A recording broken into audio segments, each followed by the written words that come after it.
Hey guys, John V here from PhoneArena. Right now you're watching our video comparison between the Nokia Lumia 1520 and the LG G2. So the G2 has been out for a little bit now and it's proven itself to be a very strong competitor in the space. It has some great specs in tow, well-rounded performance, and of course that customized Android experience has been enhanced enough to make it a very refreshing one.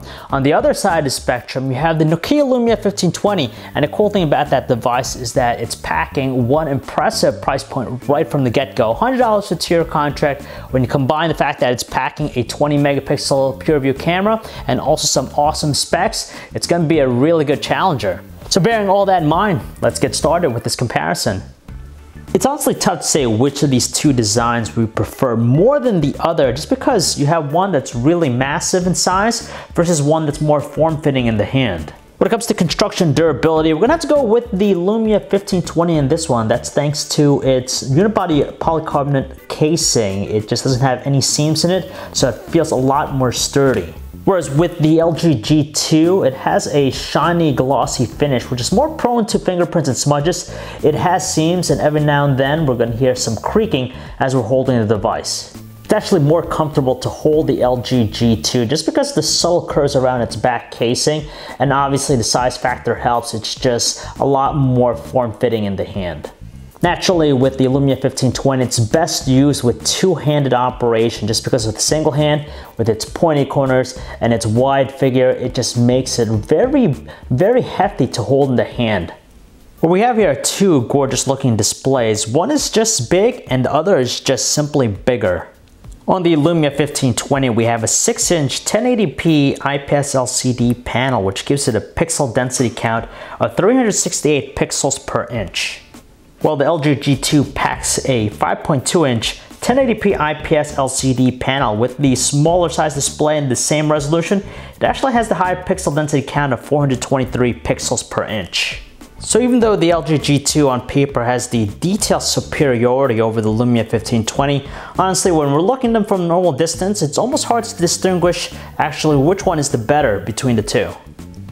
Seeing that both panels rely on IPS LCD technology, they have the same quality elements that we like about them.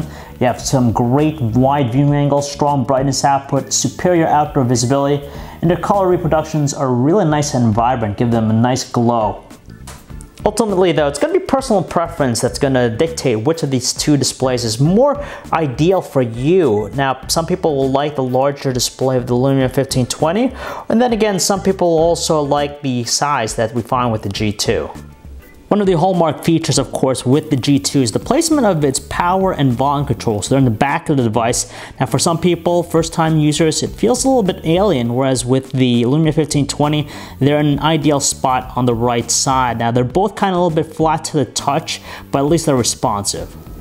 They feature many of the same ports around their trims. For starters, you have their micro USB ports on the bottom edge for charging data connectivity, but the G2 you gain video out with the aid of an MHL adapter. The 3.5mm headset jack is on the bottom edge with the G2, whereas it's on the top edge on the Lumia 1520. The 1520 benefits by having a micro SD card slot to increase its storage capacity where there's none on the G2, but the G2 packs a very useful IR blaster on top edge, which essentially makes the smartphone become a universal remote. And finally, we have their cameras. On the Lumia 1520, it really stands out for its larger size sensor. It's a 20 megapixel pure view camera which features a Zeiss lens with an aperture of f2.4. It has a backside illuminated sensor and also an optical image stabilization module. Able to shoot 1080p videos, and also has a 1.2 megapixel camera, whereas with the G2, it's packing a respectable 13 megapixel autofocus camera which features an LED flash. You have an aperture of f2.4 with its lens. You have also 1080p video recording, but it has the unique ability to do it at 60 frames per second, and also includes optical image stabilization. So what we've got here is the Windows Phone 8 with the GDR3 update running in the Nokia Lumia 1520 versus a customized Android 4.2.2 Jelly Bean experience on the G2. Now they have their pros and strengths. The Android experience, of course, adheres to power users, and we definitely noticed that a lot more features in tow with the G2 over its rival. The nice thing about the Lumia 1520 on Windows Phone 8 is the start screen here. It aggregates all our content and the live tiles. It gives it a very nice, dynamic, and animated look, and it's just very pleasant that it features a lot of useful animations, and you can see how the modern UI extends to various hubs.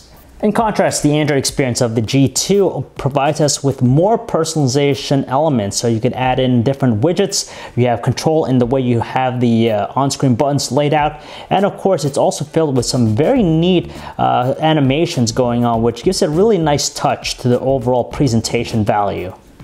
Multitasking is a beast with the G2, just because with Windows Phone 8, all we have to do is just hold down the back button, and from here we can just jump in and out of applications. So it's more like task switching than multitasking.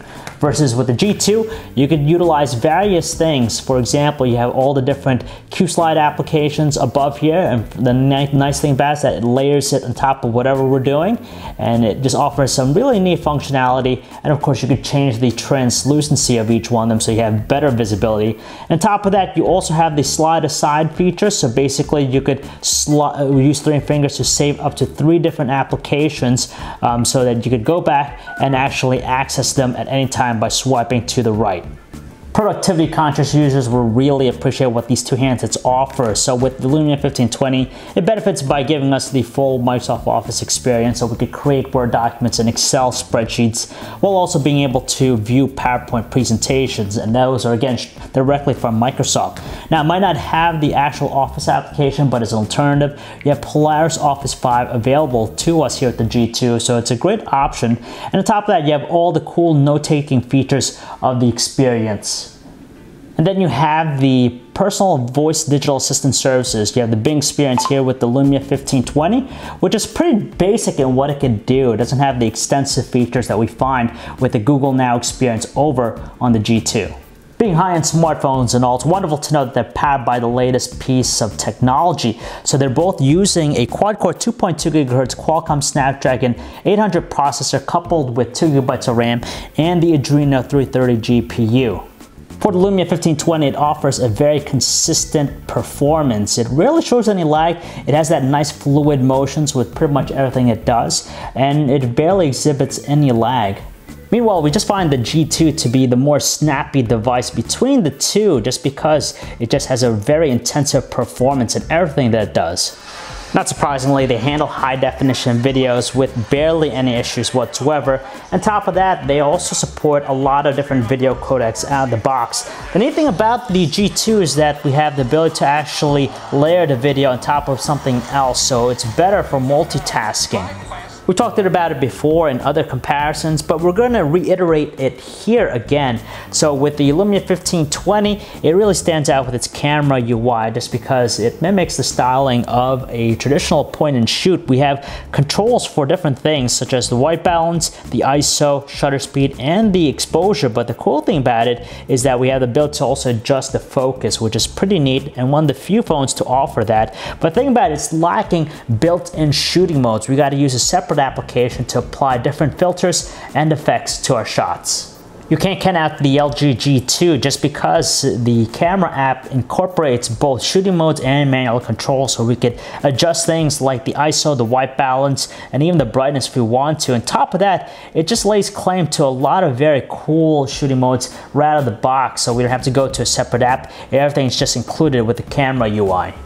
You're not going to be disappointed by the camera performance out of these two handsets. They deliver very sharp and stunning looking photos. So you have the 20 megapixel pure view camera of the Lumia 1520 versus the 13 megapixel autofocus camera of the LG G2. Now they're able to capture a lot of sharp looking details. The color reproduction sometimes get this purplish fringe with the Lumia 1520, but for the most part it still produces a very vibrant color reproduction. Both very nice on the two handsets here. However, those 19 megapixel high resolution samples from the Lumia 1520 really outmuscles the detail quality put out by the LG G2's 13 megapixel autofocus camera. And this is a pretty good case scenario here. So you could see with the G2, it still takes some sharp looking photos, but those 19 megapixel samples here with the Lumia 1520, we're able to exactly see a lot more of those fine details.